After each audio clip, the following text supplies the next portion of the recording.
in some ways, although the way he was used with the Book of Law and prohibiting the use of, well, yeah, because I think the Book of Law came in and prohibited the use of cannabis by the average person without the authority of the church. And so at that point, from 621 BC, if you burnt incense to Yahweh or God, it would be okay if it was under certain times and places that the religious authorities said were okay. Now, that's a little, well, I shouldn't say little, that's a perversion from the original laws that Moses sort of tried to enact. Now, Moses was escaping from the first captors, I guess, of the Hebrew Jewish people, right? I said the Assyrians and Babylonians. Well, the first ones they escaped from were the Egyptians, who had held them in captivity for quite a long time. Could have been 1,000 years, could have been less. It's hard to say. But they kept them in isolation for quite a long time, and they really kept to themselves for the most part. And so when they left, they had not much of an immune system built to fight diseases from the outside world, and in some ways, living in Egypt, building those pyramids and stuff like that, they also were living away from the natural environment. So diseases and bugs and stuff like that, they didn't have a problem with.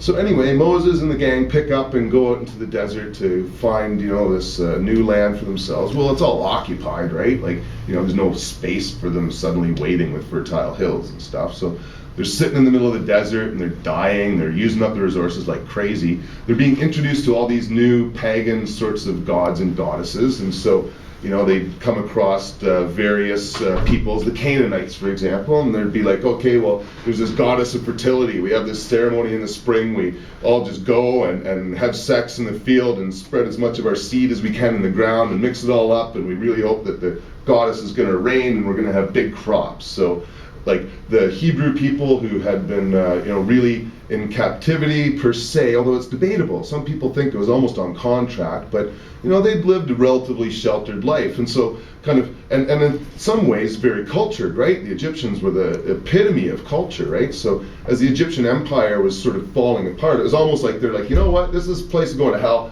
We're going to pack up again, the pyramids are built, and we're going to go back kind of where we think we came from, right? And so getting reintroduced to this Canaanite society that they had some inkling of, like a lot of their ceremonies were pretty similar to what still existed in that time and place, right? So they're coming across these people and are like, yeah, let's try this fertility stuff. Yeah, we need rain. Let's try this new goddess or goddess. Like, anything. We need anything. Our God doesn't seem to be doing too much for us, so, let's try it all. So anyway, they're getting really low on their resources, and Moses and 60 of the leaders of the sort of tribes decide, okay, or families, I should say, right? Because there's various sorts of communities that were moving together. It wasn't like it was one mob under one military rule yet.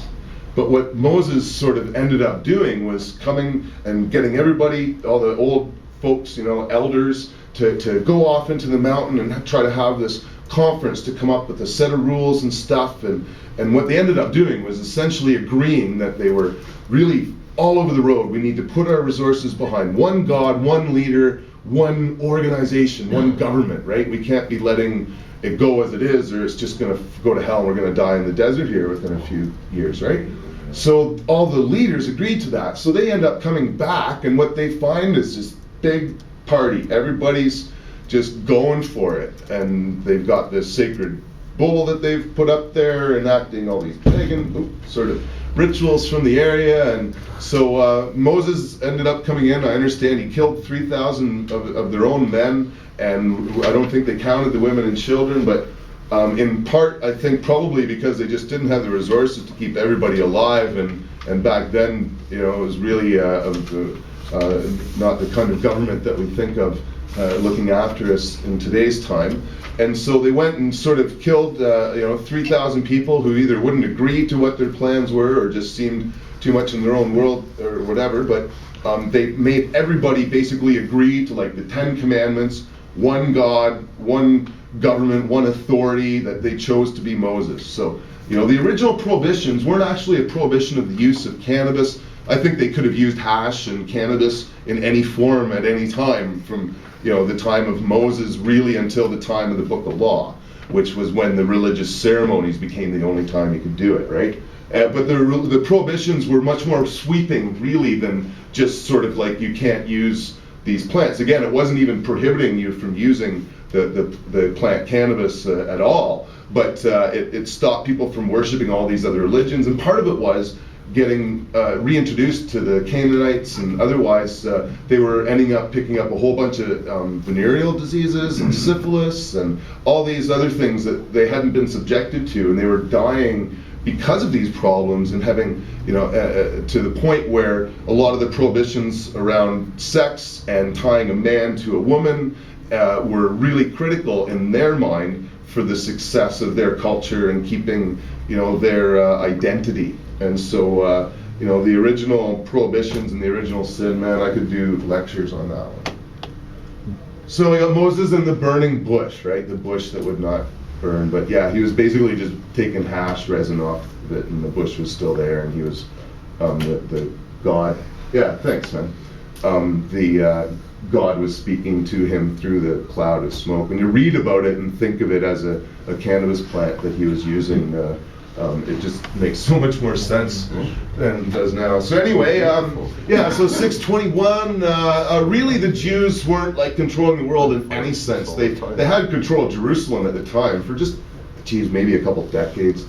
I haven't read up on any of this for a while, so don't mean to make up numbers, but they weren't really in control of a very big place for very long at all. And then I think the Babylonians scooped them up. So yeah, the Book of Law was actually even more against the Assyrians. They hated the Assyrians. I love the Assyrians, and in some ways, while they were really cruel people, and they weren't nice at all, their culture is very fascinating, and it was a very large civilization for a couple thousand years that isn't very well known of, in part because of the hatred that all of their neighbors had towards them, so that by the time Alexander the Great traveled through, he just saw these like wrecked monuments of where their cities were, but even though it hadn't been that long, no one in the neighborhood knew where they were. They were just like ancient old temples and stuff left in the hills. Oh my God, it's almost time too. Okay, so anyway,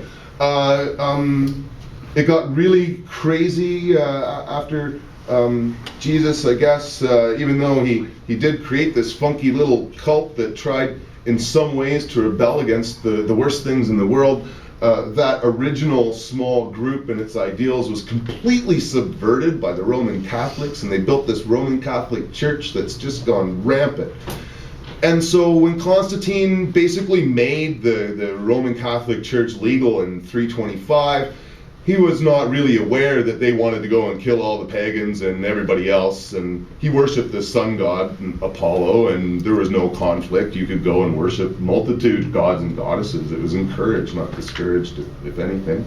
And so Constantine was like, yeah, we can make the Roman Catholic Church, we'll make it our official church for whatever reason, just because we can. But the best part was that the Christians were really good at collecting taxes, really, from amongst themselves, and they would work hard individually to try and give as much as they could to the church. And the Romans thought that was great because they needed money for their wars, and if they could make every citizen a member of this church, then all of a sudden they'd have, an army, that they would be able to get sponsored by this taxation system that had never, before that I think they tried to tax the sale of goods and stuff, but this was like the first kind of income tax ever imagined. So the Roman Catholic Church, and the Romans were really this like match made in heaven, with the exception of the people, really.